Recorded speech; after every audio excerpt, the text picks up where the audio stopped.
Hello, welcome. In this very short video, I'll be informing of the correct engine oil for the 2-litre Ford Cougar from 1999 to 2002. Now, from what I can gather, originally it was specified that a 5W30 was the correct oil for this vehicle. But according to some sources, this then changed to a 5W20. As from what I can gather, the Ford Motor Company now recommends that 5W20 is used in most Ford vehicles. Apart from some vehicles that they have exempted from this, of course.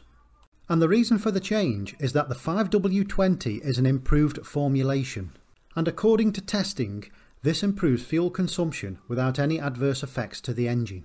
This is all according to a Ford Technical Service Bulletin published in 2002. And I've included links below in the description, so please do have a look. But you don't have to take my word for this. Please do go out and do some research of your own and be sure that you're putting the correct oil into your engine. And if you're in any doubt whatsoever as to whether an oil is right for your engine, then please do not introduce it until you're totally satisfied.